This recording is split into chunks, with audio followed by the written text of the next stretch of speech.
من نام نوشیروانە جێگیری سکرتێری گشتیەکی نیشتیمانی کوردستان.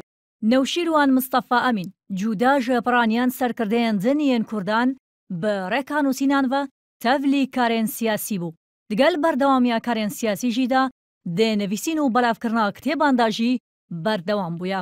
هەڤاڵ و کەسێن نێزیکی نەوشیروان مستەفا بەحساوێ چەندێتکەن کو ئەف کەساتیە هەر پلە و پۆستە گووەرگرت بیت شبلی وێ چەندێک و بەرجەستەیە وێ پلە و پۆستان کردیا لێ دگەل وێ چەندێژی هەردەم کەسایەتیەکی ئۆپۆزیسیۆن دەناف ناخێویدا هەبووە. ساڵن 1963 بۆ 1964 دبیتە ئەندامێ سکرتاریەتە یەکەتیە قوتابیان کوردستانێ و بەرپرسێ لقا بەغدایە وێ ڕێکخراوێ. دوان ساڵاندا پارتیا دموکراتە کوردستانێ داخواز ژێ نەوشیروان مستەفا دکات و وەک لقا بەغداد یا وێ ڕێکخراوێ پشتەوانیە خۆنی شادانیان دەسەڵاتە عەبدولکەریم قاسم بکەن کو بزۆری بەهاندانە حزبە بەعەس بڕێوەت چوو. لێ ناڤری وێ چەندێ ڕەت دکەت و بەرچەڤاوی بەڤێشیەوەی دبیت. هێن حەزبایەتیە خۆ بکەن و ئەمژی دێکارێن ڕێکخراوەیە خۆکەین. پشتی ئاریشێن نافپارتی و جودابوونا باڵام مەکتەبە سیاسی نەوشیروان مستەفا نێزیک دەبێت ji باڵام مەکتەبە سیاسی. لێدگەڵ نێزیک بووناوی li bala mekteba siyasî ew berdewam bû ji rexneyên xwe yên siyasî. Di yekem konferansa wê balê de li Keler li sala 1964 da Newşîrwan Mistefa û Mehmûd Mela Ezzet beyannamek ji bo çaksaziya nav wê balê berhev dikin û hejmareka daxwaziyên dêxne berçav. Lê herzî bi axaftina wan dête kirin û rê bi belavbûna wê beyannamê tête girtin. Taneha jî نەڤەرۆکە وێ بەیانێ نەهاتیە ئاشکراکردن کو چی تێدا بوو. ساڵا 1969 نەوشیروان مستەفا دگەل چەند هەڤاڵێکن خۆدا لێ سلێمانی گۆڤارە ڕزگاری دەرکردن ئەو بخۆ دەبیتە خۆدانی امتیاز.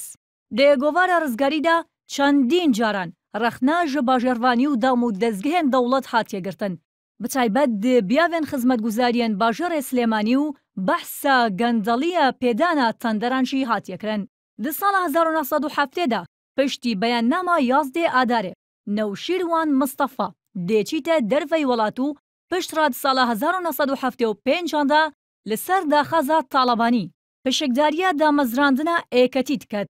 Dê roja 21 yazdê 1976 da serkirdeyetiya mefrezeyeka çekdar li Sûriya vedgerî ji bo Başûrê Kurdistanê û li wî demî heta sala 1992 li Kurdistanê demînît. Newşîrwan Mistefa di yekem konferansa Komela Ranjderên Kurdistanê li sala 1980 dê bîte sekretêr û ta sala 1992 ku yekem kongreya êketî li bajarê Slêmaniyê dê tegrêdan û dê bîte cêgirê sekretêrê giştî û duê postê de dimînît.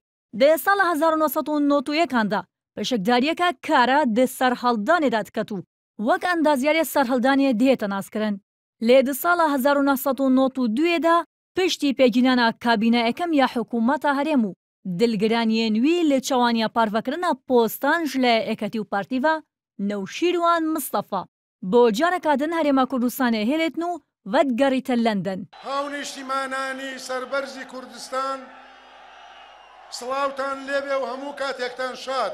Lê piştî çend careka hewldan bo çaksazî û rîform di nav êketî û hikûmetê de bêhêvî dibêt û dawî car jî di sala 2006 da bi ek carî dest ji karvekeşana xwe di nav êketî de ragihand û kompanya wişa bo karên mîdyayî û vekolînan damezrand.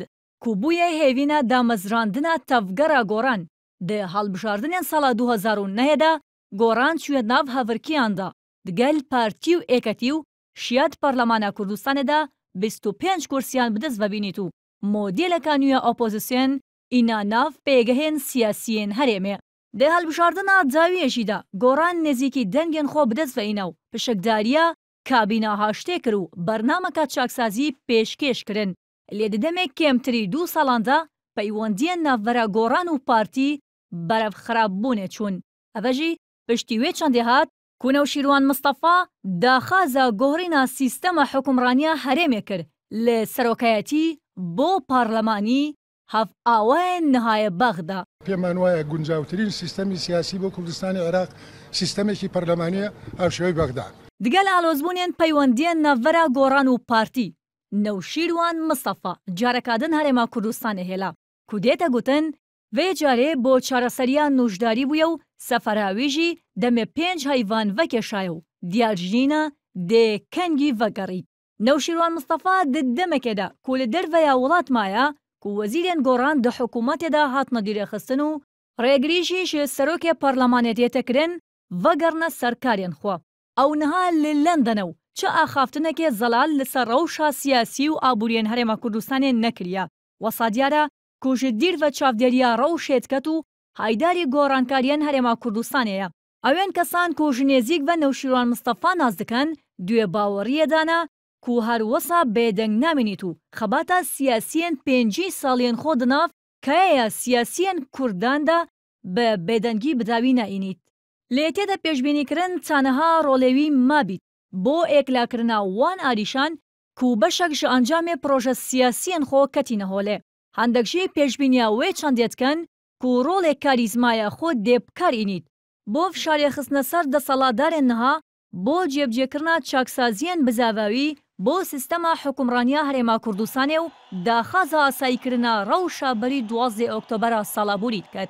Niha beşek ji hawlatiyên Herêma Kurdistanê hîviya Newşîrwan Mistefa dikin ku bi vegerana wî yan jî hinartina peyamekê bejdar bî di çareserkirina rewşa çaqbestina herêmê. بس چاوەڕێ بکەین چەند ڕۆژێکی کەس وەڵامی پرسیارێک هەتان وەرەگرنەوە.